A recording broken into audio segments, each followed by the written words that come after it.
Hi, I'm Julene, Skywatch columnist for the Mountain Astrologer and CEO of the International Academy of Astrology. And welcome to my sky tour for the week of, for the 10 days of March 1st through March 10th of 2012. I have the sky set here for 6:30 p.m. on March 1st.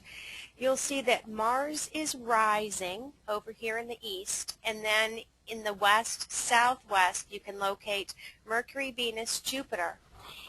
It's a first quarter moon on March 1st. So what we're seeing is as the sun sets, the moon is going to be in the south. There's going to be a 90-degree separation between the sun and moon, which will put the moon due south at sunset on March 1st. Now I'm going to give us a focus over here on these evening planets. At the first of the month, Mercury is going to set around 7:30. This is 7:30, and here's Mercury about to set. Following Mercury will be Venus. She'll be next to set. There's 9:30, 9:45. Venus is about to set. By 10 p.m. she's dipping below the horizon, and then followed by Jupiter, who's going to set around 10:45. Now as we track through these 10 days, we're going to watch the moon move here from the horns of the bull. This is El Nath. The moon is actually in front of Zeti Tauri, the other horn of the bull. And we're going to watch the moon go through Gemini, Cancer. It's going to conjoin Mars and conjoin Saturn.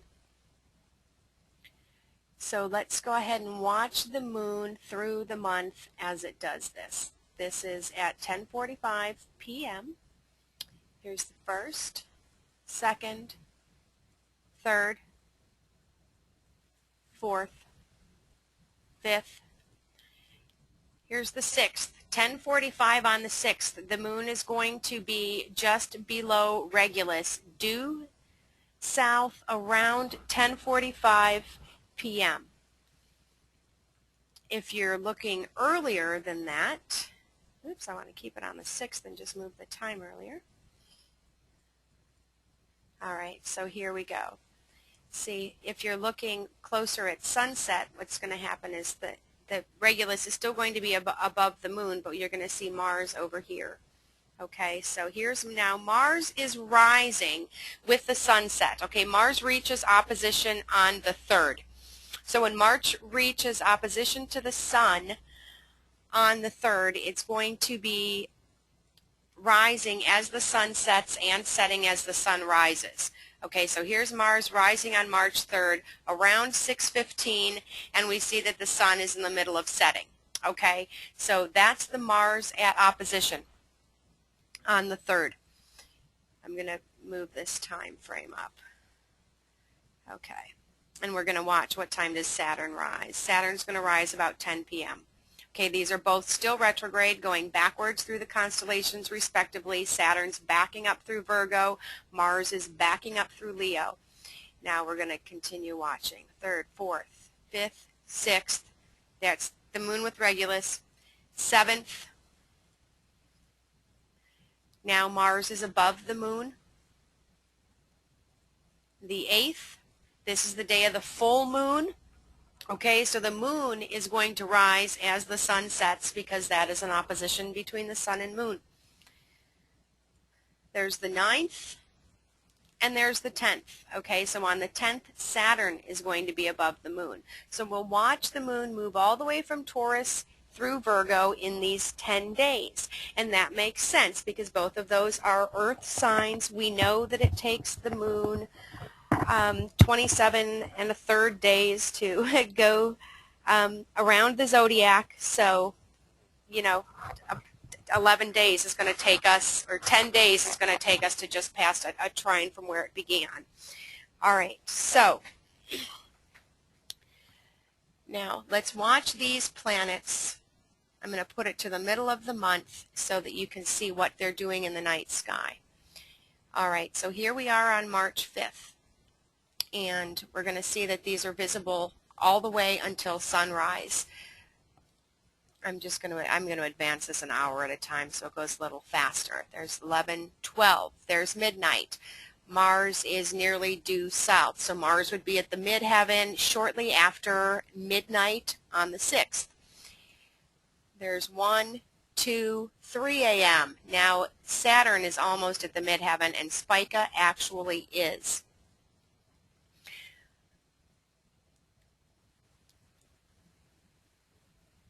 Okay, 4 a.m., 5 a.m. Just spin the sky for us. 6, 7. There's 7 a.m. Okay, so the sun's rising already and Mars is about to set. So you're going to lose visibility of Mars and Saturn as the sun rises and the sky becomes too bright for them to shine through. But if you are up at 6 a.m., I'm usually up 6:30, walking the dogs, looking at the planets in the night sky. I love that time of morning. It's so quiet. So 6 a.m. Mars will be above the western horizon, Saturn above the southwest. And then here's the last bit. There's 6:15, 6:30, 6:45. You can still see Mars, but Saturn will be gone. And by 7, you won't notice either of these planets anymore. All right, so I want to bring our focus back to the evening sky on March 1st in the evening. And here we go. I'm going to keep this at 7. And this is what I want you to see. I want you to watch Mercury move through the constellation Pisces. Jupiter's going to move a bit further through Aries, and Venus is going to gain on Jupiter. Okay, so watch as Venus moves closer to Jupiter as she catches up to him in the evening sky in these first 10 days of March. All right, so here we go. Here's the 2nd, 3rd. See, they're both moving through the constellation. 4th, 5th. Now the 5th is the day of greatest eastern elongation of Mercury. Mercury will be 18.2 degrees east of the sun. That's as far as he's going to get in this orbit around the sun that he does. He can move up to 28 degrees away from the sun, but just because he can move that far doesn't mean he always will. This greatest eastern elongation is occurring on March 5th. And the distance between Mercury and the sun is 18.2 degrees. All right, now here is the 6th, the 7th. Watch Mercury get dimmer now. The 8th, the 9th, and the 10th. Venus and Jupiter will be hanging out next to each other in the evening sky on March 10th. Mercury is going to set around 7:45, and at that point Jupiter and Venus will set, there's 10 p.m. They're both going to be above the west-northwest horizon. 10:15, and by 10:30 they're gone. So they're going to set somewhere between 10:15 and 10:30 in your local time. Now don't forget, we're going to be doing daylight savings time on the 11th, so the next week the times will be daylight savings time. This was standard time.